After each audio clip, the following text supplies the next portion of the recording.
Bonsoir à tous, et si ce soir nous évoquions la sorcière de Blair.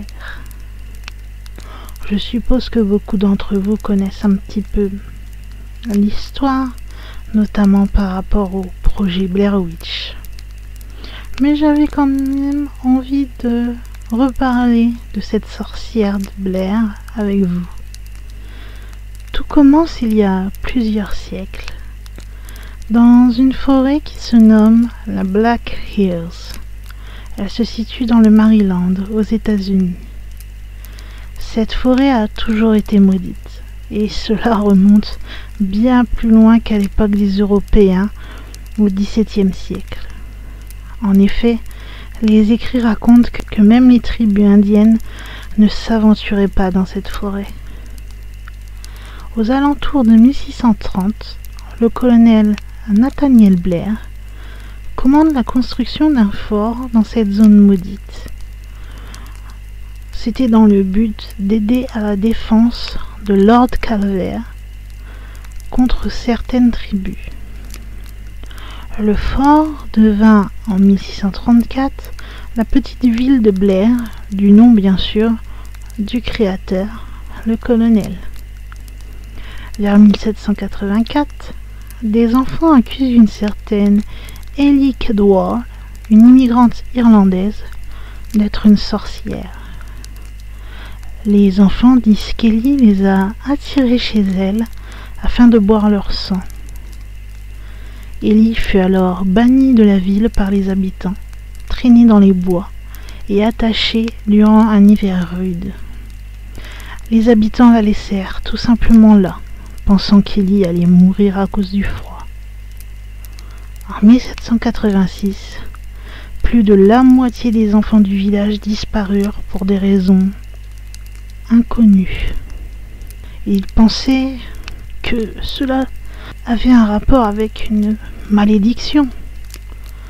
Les habitants alors quittèrent tous la ville et ils jurèrent de ne plus prononcer le nom d'Ellie Kedward.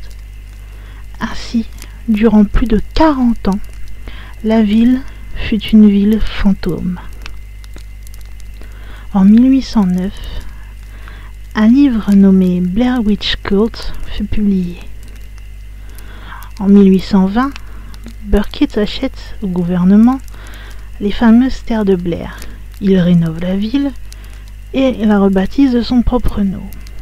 La ville fut ensuite, en 1824, renommée Burkittsville, et elle existe encore aujourd'hui si vous voulez chercher. 4 années, jour pour jour, après la fondation de la ville, une jeune fille du nom d'Eileen Trickle patauge dans un petit ruisseau, à Tappy East Creek, quand soudain, devant une douzaine de témoins, une main blanche surgit de l'eau, l'agrippe et l'emmène avec elle au fond. Bien que le ruisseau est très peu profond, le corps de la jeune Eileen ne fut jamais retrouvé. Les semaines suivantes, des figurines en bois apparurent, flottant sur le ruisseau, et l'eau devint contaminée pour plusieurs mois. En 1886, la jeune Robin Weaver se perd dans la forêt, et une expédition est alors lancée sous l'ordre de ses parents, afin bien sûr de la retrouver.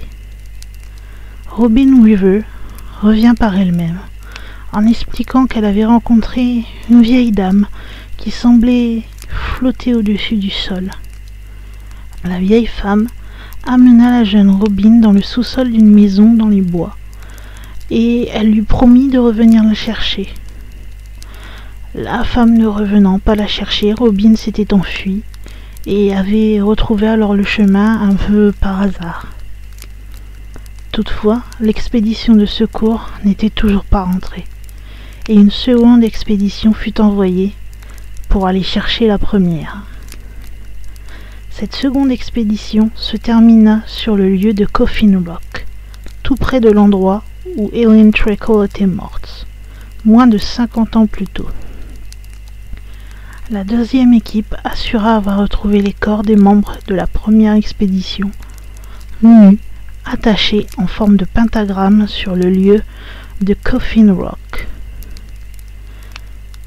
Les intestins avaient été répandus au centre, et sur leur poitrine, mains, pieds et front, il y avait gravé d'étranges symboles. Ils se dépêchèrent de rentrer en ville, à la recherche de renforts, mais quand ils furent de retour sur les lieux, les corps avaient disparu. Ils ne furent jamais retrouvés, bien que l'odeur de mort était quant à elle très présente. Nous sommes en 1940.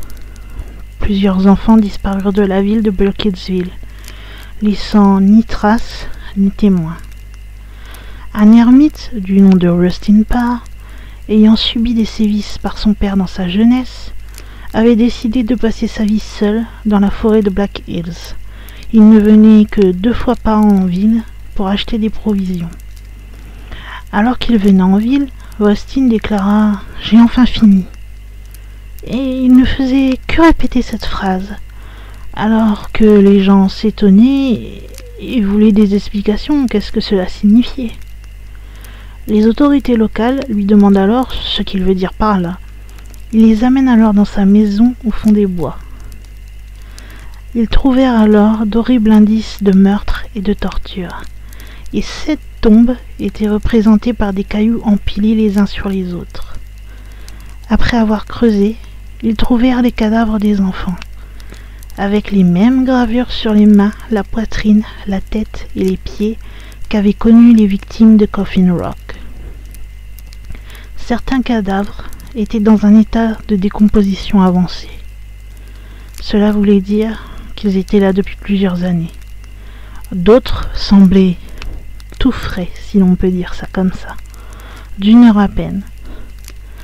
Malgré que tous étaient enterrés déjà depuis plusieurs semaines. Ils trouvèrent également un 8e enfant, encore en vie, du nom de Kyle Brady.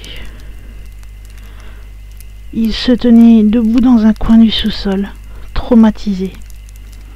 C'est son témoignage qui a permis d'accuser Rustin Parr du meurtre des 7 autres enfants. Rustin avoua par la suite avoir été pleinement conscient de ses actes, disant qu'une voix de vieille femme lui ordonnait de le faire. Après le meurtre du 7e enfant, cette voix lui dit qu'il était maintenant libre et qu'il devait aller en ville avouer ses actes s'il voulait que la voix le laisse tranquille. Il fut alors condamné à mort et pendu, puis sa maison fut brûlée. Et pourquoi Kyle Brady, le jeune rescapé de ces événements, ne fut pas lui aussi accusé? Si on se renseigne un peu plus, comme certains ont essayé de le faire sur la vie de ce jeune garçon à l'époque, cela peut être assez inquiétant. Kyle connaissait tous les enfants, alors qu'entre eux, aucun ne se connaissait. En grandissant, Kyle eut un comportement criminel, ce qui l'envoya au Maryland State Institute for the Criminally Insane, où il passa 10 ans de sa vie, de 1950 à 1960. En 1969, lors du tournage d'un documentaire sur les conditions d'incarcération dans certains établissements psychiatriques, on trouva des extraits de Kyle Brady. Il chantonnait « Never Given », la phrase que Rustin Parr, le présumé tueur des 7 enfants, criait dans sa cellule la nuit, même avant d'être pendu. Un deuxième extrait montre Carl écrire sur un papier. Après vérification par un expert, il s'avère que Carl écrit du transitus fluvii, le langage de la sorcellerie. Ce langage très rare est connu seulement par quelques adorateurs de la sorcellerie.